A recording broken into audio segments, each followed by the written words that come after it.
ఇప్పుడున్న వాళ్ళని కన్విన్స్ చేసుకుని వెళ్ళాడు. అవును. ఆ తర్వాత కుప్పంలో ఇంకెక్కడ ఉన్నాడు? అవును. ఇప్పుడు రేపు లోకేష్ వచ్చిన అంతే కదా మంగళగిరిలో. ఇంకోటికి అవకాశం రానట్టే కదా. ఇక అవును. ఒకసారి వేసుకున్నోళ్ళు మళ్ళీ మారిపోతారే నియోజకవర్గం. పెద్దోళ్ళు మారరు కదా. అవును. ప్రోగ్రాం కృష్ణరాజు మారడానికి సిద్ధపడ్డావు.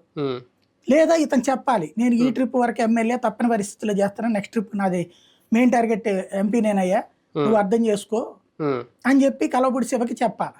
అతను చెప్పట్లేదు కాబట్టి శివ పోటీలోనే ఉన్నాడు. ఒక రకంగా అంటే ఎథిక్స్ గురించి ఇక్కడ మాట్లాడకూడదేమో ఇంకా రఘురామకృష్ణరాజు గారు వచ్చిన తర్వాత టీడీపీ అధిష్టానం సపోర్ట్ కూడా ఒక రకంగా కలవపూడి శివకే షాక్ ఇచ్చిందా? అంతే, అంటే రాజుగారికి సపోర్ట్ అంటే రామరాజుకే షాక్ ఇచ్చింది. ఎమ్మెల్యేలని మార్చను అని ఇచ్చిన హామీ కోసం రాజమండ్రి రూరల్ మార్చకుండా, రాజమండ్రి రూరల్ ఎవరు కోరారు?